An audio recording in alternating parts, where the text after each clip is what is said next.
Israel दोनों ही घुटने टेकते हुए मालूम पड़ रहे हैं। एक तरफ ट्रंप हैं जो अपने बड़बोलेपन में ईरान पर जीत का दावा कर रहे हैं और दूसरी तरफ ईरान हॉर्मुज स्ट्रेट में अमेरिकी जहाजों को ढूंढ ढूंढ करके निशाना बना रहा है।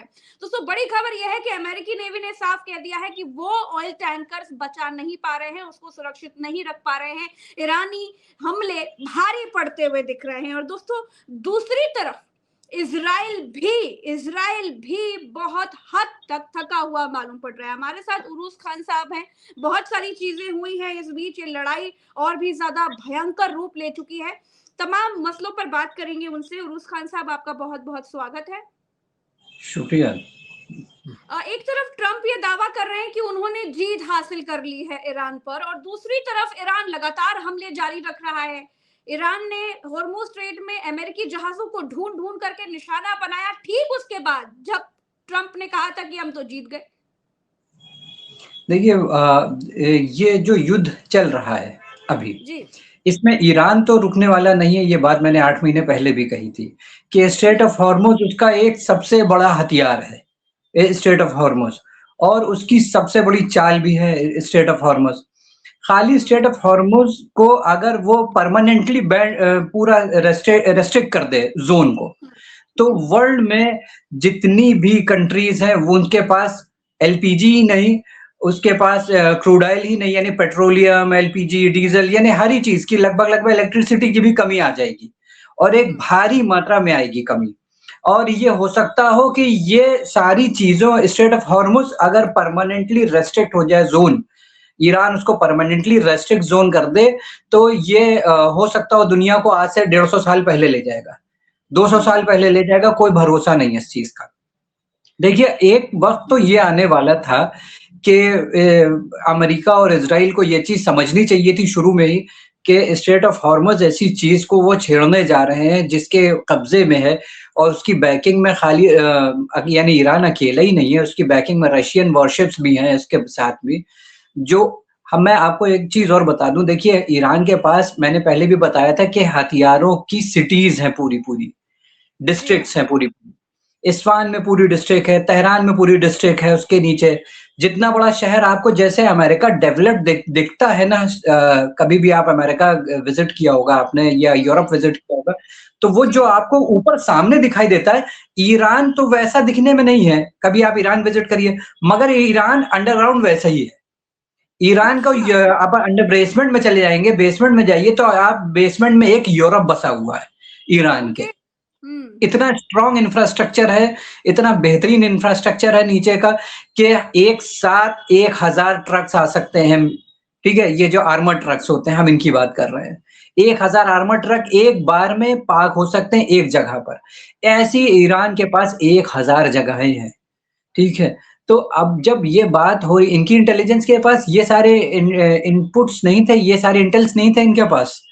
जब अगर इनके पास थे और उसके बाद भी इन्होंने दुश्मन को, भाई इनके लिए तो दुश्मन है ईरान, भाई इजराइल के लिए और अमेरिका के लिए दुश्मन था ईरान। बिल्कुल सही बात है ना, तो ईरान को इन्होंने कम आंका था, बहुत ही कम आंका था इन्होंने ईरान को। अब मैं आपको एक फ्यूचर बता दूं ईरान का। देखिए, ईरान अभी रुकेगा नहीं, ईरान तब तक नहीं रुकेगा जब तक ईरान के पास एक एक फूटी कौड़ी खर्च नहीं हो जाएगी। ईरान तब तक मारता रहेगा, मारता रहेगा, मारता रहेगा, चाहे उसमें इजराइल बचे हो या ना बचे, चाहे इराक बचे या ना बचे, बहरीन बचे या ना बचे। मैंने उसमें बताया था कि आपको ईरान का अगला टारगेट बहरीन होगा। और बहरीन इस वजह से है क्योंकि बहरीन में जो शील्ड फोर्सेस अपनी जगह बनाए हुए थी, ईरान के पास इंटेलिजेंस के इनपुट्स गए कि जो शील्ड फोर्सेस ने जगह बनाई हुई थी वो शील्ड फोर्सेस ने जगह खाली कर दी है। अमेरिका को अपना बेस दे दिया है पूरा, वो जगह पूरी जितनी भी वो सिस्टम्स थे वो सारे अमेरिकी हैंडओवर कर दिए गए, मोसाड के हैंडओवर कर दिए गए, इजराइल की आईडीएफ के हैंडओवर कर दिए गए, और वहां से शील्ड फोर्सेस निकल करके सऊदी अरेबिया आ गई है।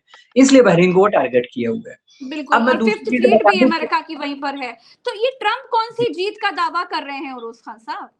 नहीं, देखिए, जीत का दावा नहीं कर रहे हैं, इनको अफसोस हो रहा होगा, नाइटमेयर्स आ रहे होंगे पिछले 7-8 प्रेसिडेंट्स के, जहां तक मेरा अंदाजा है कि जो पिछले 7-8 प्रेसिडेंट गुजरे हैं ये उनके नाइटमेयर्स आ रहे होंगे। वो इनको बता रहे होंगे आके ख्वाब में कि देखो अब समझ में आ रहा है कि मैं ईरान पे क्यों नहीं हमला कर रहा था, एक एक करके बारी बारी से आ रहा होगा और इनको सारी चीजें ख्वाब में बताई देंगी। मैं मतलब एक कहने वाली बात है। मैं आपको भविष्य दिखाता हूँ इस चीज में, और मतलब भविष्य नहीं, मेरी जो एक कहना चाहिए मेरा एक अंदाज है ना, एक एनालिसिस है मेरी। वो एनालिसिस ये है, जो मैं रिसर्च कर रहा था बैठ के, मैंने कई सारी चीजों को देखा। तो मैं एक चीज ये देख रहा हूँ कि ये जो मिडिल ईस्ट वॉर है, ये अभी बहुत ही जबरदस्त शक्ल लेगी आगे। ठीक है, वो इतनी बुरी शक्ल ले लेगी आगे आकर के कि जितना भी oil infrastructure, oil refineries, oil से रिलेटेड जितनी भी चीजें हैं, वो सब तहस नहस हो जाएंगी। और हो सकता हो अगर ये चीज कंटिन्यूएशन में रही तो अगले 3 से 5 सालों में ऑयल नाम की जो चीज होगी वो एक रेयर और रेयरेस्ट कहलाएगी। जैसे जैसे गोल्ड जो है एक रेयर के मेटल कहलाता है ऑन अर्थ, एक सिल्वर अब रेयर मेटल बनता चला जा रहा है ऑन अर्थ, जैसे डायमंड एक रेयर जेम है ऑन अर्थ, वैसे ही इसी तरह से ऑयल जो होगा वो भी रेयर जेम, रेयर चीज होगी, रेयर कमोडिटी होगी ऑन अर्थ आने वाले 5 सालों में, जस्ट बिकॉज ऑफ ईरान और just because of state of Hormuz. ठीक है, ये स्टेट ऑफ हॉर्मुज का जो अंदाजा है, जो आने वाला कल है, इसकी वजह से सिर्फ अमेरिका परेशान है। इसकी वजह से अमेरिकन वेसल्स बहुत बड़ी खबर आ गई है, बड़ी अपडेट ये है कि बिल्कुल अभी अभी मुश्तबा खामनेई का लिखित बयान आया है और उन्होंने साफ तौर पर कह दिया है कि किसी भी हालत में हॉर्मुज स्ट्रेट खुलना नहीं चाहिए। और दूसरा कि जो 170 से ज्यादा बच्चियों की मौत हुई है, उनकी मौत का हम बदला लेकर रहेंगे। बिल्कुल, देखिए खाली वो तो जो ये दूसरे खामनेई साहब आए हैं, ठीक है, मुश्तबा खामनेई जो ये दूसरे आए हैं, सुप्रीम लीडर ईरान के जो नए हैं, तो इनका मैंने आपको पहले चीज़ बताई थी कि ये काफ़ी टाइम से ये चीज़ों को कह रहे थे, इंसिस्ट कर रहे थे कि अगर हम पीछे हटते चले जाएँगे, हम पीछे हटते चले जाएँगे, तो हम अपने ही लोगों की जानें गँवाना शुरू कर देंगे। हालाँकि खामनेई साहब का उस पर आयतुल्लाह खामनेई साहब का ये बयान था कि हम जितनी कोशिश कर सकते हैं, लड़ाइयों को टाल सकते हैं, टालेंगे। तब एंड में क्या हुआ कि अमरीकी हमले में कमोबेश नियर अबाउट 150-144 के करीब तकरीबन लड़कियां शहीद हो जाती हैं, वहां खत्म हो जाती हैं, हलाक हो जाती हैं। ठीक है, जब ये चीज हुई तो उन्होंने मुश्तबा खामनेई से कह दिया था उसी वक्त कि अब तुम्हें जो बेहतर लगता है वो तुम करना। तो स्टेट ऑफ हॉर्मुज का जो प्लान था मुश्तबा खामनेई ने उसी वक्त रखा था, आज से 8 से 9 महीने पहले मुश्तबा खामनेई ने ये उसी वक्त रखा था, ये टेबल किया था। तब खामनेई साहब के ही कहने पर ये चीजें हो गई थी कि नहीं, बहुत सारे मुल्क हमारी वजह से हलाक हो जाएंगे और हमारे वजह से बहुत सारे मुल्क नुकसान ऐसा भर पाएंगे कि जो अगली उनकी पीढ़ियों तक चलेगा वो नुकसान। तुम्हें ये नहीं, तो ये बेहतर नहीं रहेगा। तो उन्होंने कहा, तो मुश्तबा खामनेई ने जिस पर ये जवाब दिया था कि अगर स्टेट ऑफ हॉर्मुज हमने आज नहीं बंद किया तो ये अमरीकी और इजरायली हमारा जीना दूभर कर देंगे। तो मेरा दावा जहां तक कि ये है, जहां तक कि मेरी रिसर्च एनालिसिस, ये स्टेट ऑफ हॉर्मुज अगले 6 महीने तक नहीं खुलेगा। अरे बाप रे। और अगर अगले 6 महीने तक नहीं खुलेगा तो जितनी कमोडिटीज हैं, जितना क्रूड ऑयल है, ये सारा इंफ्रास्ट्रक्चर चरमरा जाएगा। इसको हम और आप अपनी आंखों से देखेंगे। 100 साल पहले पे, खाली हिंदुस्तान की मैं बात नहीं कर रहा हूँ, मैं बात कर रहा हूँ जितने भी मुल्क हैं, ठीक है, जो स्टेट ऑफ हॉर्मुज से जिनके कैरियर्स आते हैं, ठीक है, जिनकी वेसल से स्टेट ऑफ हॉर्मुज से आती हैं, तो वो सभी मुल्क वापस लकड़ी और कोयले पे आ जाएंगे। हत्ता कि यहाँ तक के कोयला भी इतना महंगा हो जाएगा, कोल यानी कोल ब्लॉक्स जिसे कहा जाता है, वो भी इतना महंगा हो जाएगा क्योंकि उसके लिए जलाने के लिए भी कुछ चाहिए ना, क्षमता चाहिए पूरी, तो वो भी इतने महंगे हो जाएंगे कि वो भी, तो बात आ जाएगी सीधे सीधे खाने के ऊपर, यानी कि भुखमरी पर आ जाएगी बात। फिर लोग क्या कच्चा राशन नहीं खाएंगे, मगर देखिएगा इस नौबत पर आ जाएगी तब जाकर के बनेगा यूएन में एक चार्टर डिजाइन होगा। आने वाले 2 साल के अंदर यूएन में एक नया चार्टर डिजाइन होने वाला है। मैं अभी से आपको ये चीजें बता देता हूँ। और उसके बाद अमेरिका, फिर यूरोप का प्रेशर जाएगा अमेरिका और इजराइल के ऊपर। फिर उसके बाद ये कहा जाएगा कि इसको खत्म कर, या तो ईरान को खत्म होना चाहिए अब, या तो ईरान को ये तहस नहस बिल्कुल ही सारी कंट्रीज मिल करके करेंगी और ये इसके लिए ये मिडिल ईस्ट को जगाएंगी, जितने मिडिल ईस्ट की 56 कंट्रीज हैं, क्योंकि ये यूरोपियन कंट्रीज कभी खुद सामने नहीं आएंगी क्योंकि ये वर्ल्ड वॉर 3 के लिए बैठी हुई हैं। तो ये अपना सारा ईंधन ईरान सारी ताकत, सारी आर्मरी, सारी एसेंशियल्स अपना बचा के रखे हैं वर्ल्ड वॉर 3 के लिए। ये हालाँकि इनकी गलतफ़हमी होगी। मगर ये सारी चीज़ों में 56 मुल्कों को आगे कर देंगे और ये वाक़ई में ये बात सही है कि आने वाले वक़्त में ये जितने भी छोटे मुल्क हैं, जितने भी मिडल ईस्ट के बकिया मुल्क हैं, जितने भी चाहे वो सऊदी अरेबिया के अलावा, वो सभी मिलकर के ईरान पर अटैक करेंगे और ईरान रिटेलिएशन में उन पर अटैक करेगा। इसमें हो सकता है और ईरान का आने वाले 2 से 3 साल में चीज़ों को नुकसान पहुँच सकता है। मतलब उस हाथ से जैसे अनएक्सपेक्टेड नुकसान जो कहा जाए। मगर अभी फ़िलहाल के तौर पर ईरान इनको घुटनों पे नहीं खाली लिटा देगा। घुटनों ये कहा जाता है कि घुटनों पे एक होता है उरुस लेट खान माफ़ी। साहब, एक चीज़ ये भी है कि ईरान के हवाले से खबर आ रही है कि तमाम सूत्र ये बता रहे हैं कि ईरान ने दावा किया है कि अमेरिका सीज फायर के लिए नेगोशिएट करने की कोशिश कर रहा है ईरान से। कल ही पज़ेश्कियान साहब का एक ट्वीट देखा जिसमें उन्होंने दावा किया कि अमेरिका नेगोशिएट करने की कोशिश कर रहा है और ईरान ने साफ तौर पर कह दिया है कि हम 3 शर्तों के साथ हैं और अगर इन 3 शर्तों को मान लिया जाता है तब तो ठीक है, तब तो सीज फायर की उम्मीद की जा सकती है, लेकिन अगर ये 3 शर्त नहीं मानी गई तो कोई उम्मीद नहीं है। अच्छा, इन 3 शर्तों में ये है कि पहला recognition of Iran legitimate rights, दूसरा है payment of reparations for damages और तीसरा है binding international guarantees to prevent future attacks, यानी कि भविष्य में हम पर इस तरह का कोई हमला ना हो। ये बात ईरान की तरफ से कही गई है। देखिए, मैं सीज़ फायर से रिलेटेड जहाँ तक की बात करता हूँ, लेबनान के साथ भी सीज़ फायर का एग्रीमेंट हुआ था। पैलेस्टीन के साथ भी सीज़ फायर एग्रीमेंट हुआ था। गाज़ा के साथ जो हुआ था वो सीज़ फायर एग्रीमेंट आपके सामने हुआ था। जॉर्डन के साथ बीच में जॉर्डन ने ही करवाया था, बीच में मीडिएशन करके, वो लेबनान वाला, ठीक है? वो सारे सीज़ फायर, तो ये सीज़ फायर जितने भी जब होते हैं तो इसमें वायलेशन इज़राइल की तरफ से ही होता है हमेशा। ठीक है, ऑलवेज ये हिस्टोरिक हो गया है, ये हिस्टोरिकल हो गया है। अच्छा, क्योंकि पज़ेश्किन को ये चीज़ें अच्छे से पता है कि इज़राइल और अमेरिका इन सारी चीज़ों पर डील नहीं करेगा, एग्री नहीं करेगा। इन सारी चीज़ों पर एग्री करने का मतलब होता है कि जो उनका एक प्लान है, अभी क्या 2 लोग मिल करके एक खिचड़ी बनाते हैं कि religious war, religious war, religious war करके। मैंने आपको बहुत सारी चीज़ें पहले ही बताई थी कि ये रिलीजियस वॉर है। रह जाएगी। हाँ, वो सारी चीज़ें इनकी धरी की धरी रह जाएँगी और वो सारी चीज़ों भाई उसी चीज़ के लिए तो इनकी सारी वॉर है, उसी चीज़ के लिए तो ये ईरान को रास्ते से हटाना चाहते हैं। ईरान उसी चीज़ को ही बना करके पॉइंट रखे दे रहा है, तो ज़ाहिर-सी बात है एक्सेप्ट नहीं होगा और यूनाइटेड नेशंस इस बात को बहुत ज़्यादा डिमांड में लेकर के आ रहा है कि सीज़ फायर के लिए। मगर सीज़ फायर ये मुश्तबा खामनेई नहीं करेंगे और पज़ेश्किन इसी बात पे डायलॉग्स करते रहेंगे आगे। मगर जब तक डायलॉग होगा, हो सकता है तेल अवीव और हाइफा जैसी जगहों का बहुत बड़ा नुकसान तब तक ईरान कर चुका होगा।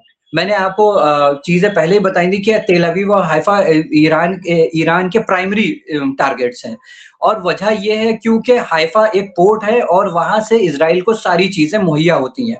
दूसरा, अब जो ईरान टारगेट करेगा वो इजिप्ट को हो सकता हो टारगेट करे। क्योंकि इजिप्ट में अभी टॉक्स ये चल रही हैं, इजिप्ट का सिनाई का रीजन जितना भी है वो इज़राइल को देने के लिए। अगर सिनाई रीजन आ जाता है हाथ में तो सिनाई के ज़रिए से वो एंटर होंगे, सारी फोर्सेस उनकी अमेरिकी और इज़राइली फोर्सेस वो कवर करेंगी। वो मिडल ईस्ट को पूरा साइप्रस के थ्रू वो इधर से कवर करना चाहेंगे और हो सकता हो इन फ्यूचर कि वो टर्की, अभी तो अर्दोगन साहब ने अपना बयान दे दिया है। अर्दोगन ने अपना ये बयान दिया है कि वो किसी भी तरह करके वो ईरान के उसमें फेवर में हैं और ईरान को वो उन्होंने काफ़ी इंटेलिजेंस इनपुट्स भी प्रोवाइड कराए थे, सारे सब कुछ किया था। मगर अर्दोगन जी जो एक चीज़ से दबते हैं, वो जो उनकी कोनिया में जो दफ्तर बना हुआ है नाटो का जो ऑपरेट करता है सीआईए और मोसाड, उस चीज़ों से दबे हुए हैं। हो सकता हो कि वो इन चीज़ों पे वो कमज़ोर पड़ जाएँ कहीं से। और जो साउथ का रीजन है वो साइप्रस के ज़रिए और बुल्गारिया के ज़रिए हो सकता हो कि वो साउथ के रीजन में या तो ये किसी डिप्लोमेटिक वॉर बीच में एक नया तरीका होगा। कहा जाता है वो ब्लफ गेम जो खेला जाता है कि वो मिसाइल तो इज़राइल चलाएगा या अमेरिका चलाएगा और नाम लगा देगा ईरान का। तब जब लगातार टर्की पे जब टर्की को टारगेट हो सकता है, फिर ईरान को लामोहल्ला टर्की को टारगेट करना पड़ेगा। उस वजह से टर्की का साउथ रीजन चला जाएगा।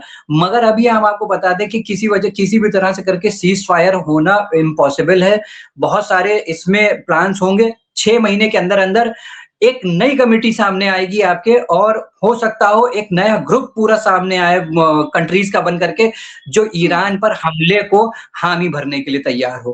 काफ़ी सारी अच्छा। उसमें नाम ऐसे भी हो सकता हो जो चौंकाने वाले होंगे कि ये तो बहुत ईरान के बहुत सगे दोस्त समझे जाते थे और ये चले गए उस ग्रुप में, ऐसे हो गए। तो वजह देखिए ये है कि अभी जो ट्रम्प ने रिसेंटली बयान अपना जारी किया था कि उसमें सोलोमन टेम्पल का और बीच-बीच में ज़िक्र आ रहा था काफ़ी ज़्यादा, और अलेक्सा का भी ज़िक्र आ रहा था, और हुँ। उसमें डेविड का भी ज़िक्र आ रहा था। जो रैबाइज़ का इंटरव्यू बीच-बीच में आ रहे थे, जो बयान आ रहे थे इन लोगों के रैबाइज़ के।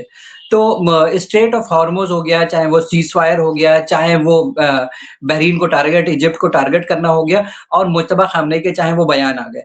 हाँ, इन सब चीज़ों में मगर एक चीज़ मेरी समझ में नहीं आई, मैंने बहुत हुँ। एनालिसिस गौर से करी है कि प्रॉपरली सारी चीज़ों की वॉर मीडिया सोशल मीडिया पर भी चल रही है। ये किस चीज़ को किस चीज़ का संकेत है? जो सोशल मीडिया भाई, एक होता है देखिए वॉर के अपने क्लासिफाइड नॉर्म्स होते हैं जो किसी बिल्कुल को नहीं कहा। पता होते हैं, ठीक है? इंटरनेशनल नॉर्म्स होते हैं जो कि ह्यूमैनिटेरियन लॉ में आता है। अभी ह्यूमैनिटेरियन लॉ के तहत आता है कि कौन-कौन सी चीज़ें कब स्टेप बाय स्टेप सारी चीज़ें उल्लंघन करना, वो उसका वो वायलेशन करना, उस चीज़ को कॉम्प्लाई करना या उस चीज़ को इम्प्लीमेंट करना, ये सब इंटरनेशनल ह्यूमैनिटेरियन लॉ में प्रॉपर्ली लिखा हुआ है।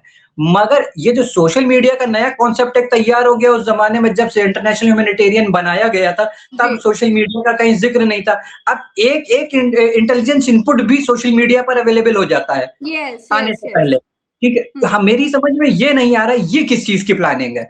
या हुँ। ये उस चीज़ की प्लानिंग है कि एल्गोरिदम बनाया जा रहा है आर्टिफिशियल इंटेलिजेंस में डालने के लिए जो आर्म्स कंपनी का डील हुआ है अमेरिका के साथ में।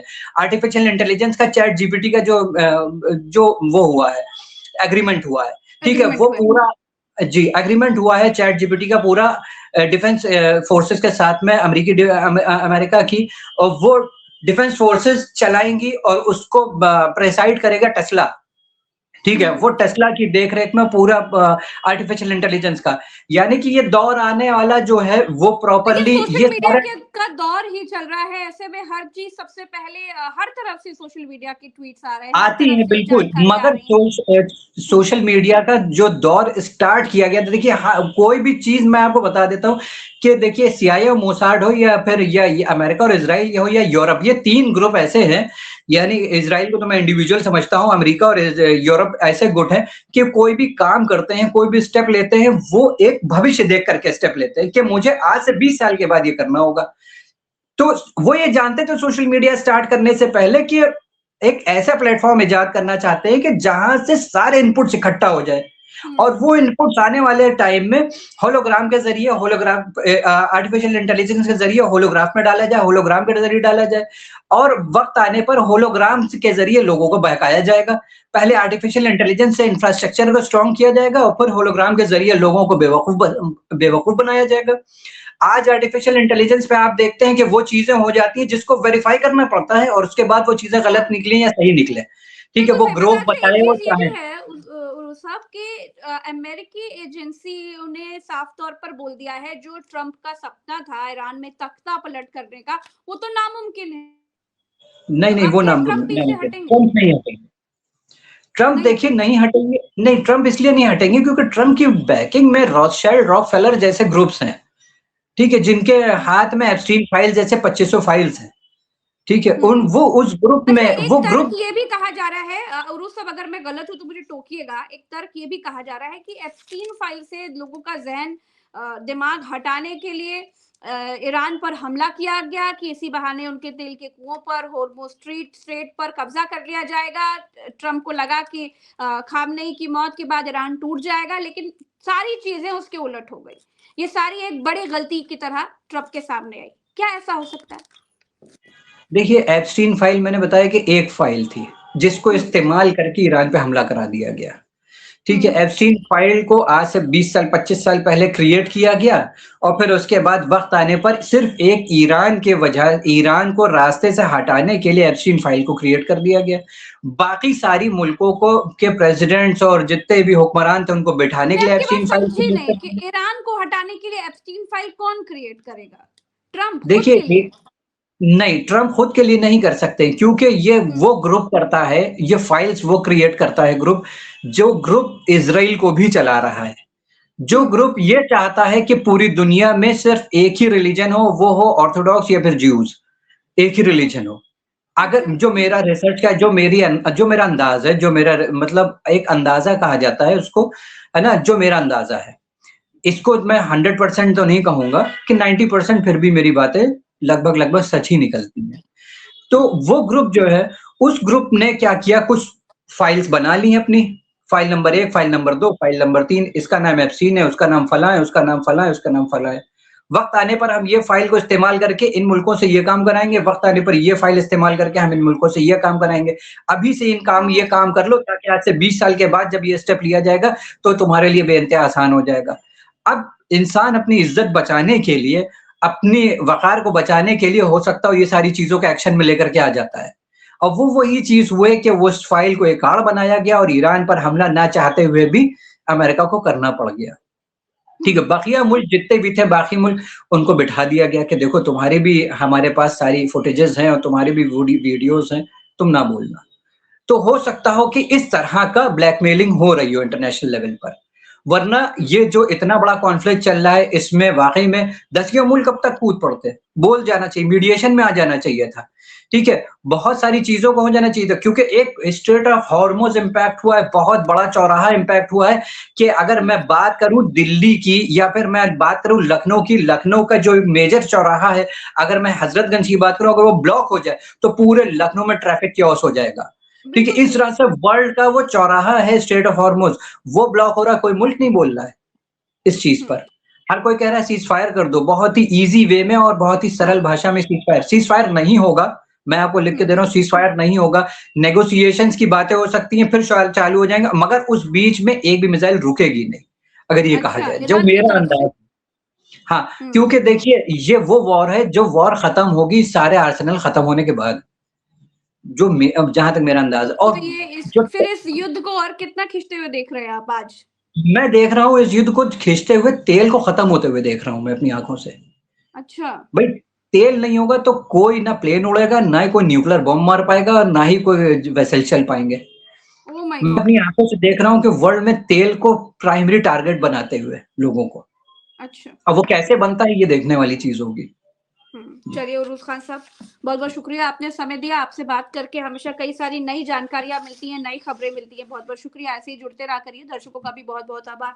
हम फिर मिलेंगे, तो दोस्तों फिलहाल ईरान जिस तरीके के हमले लगातार कर रहा है, वो ये बता रहा है कि अमेरिका और इज़राइल दोनों ही घुटने टेकने के नौबत आ गई है दोनों के लिए। फिलहाल इस खबर में इतना ही, चैनल को सब्सक्राइब कीजिएगा, वीडियो को शेयर कीजिएगा और आपकी जो भी राय हो वो कमेंट में बताइएगा। नमस्कार दोस्तों।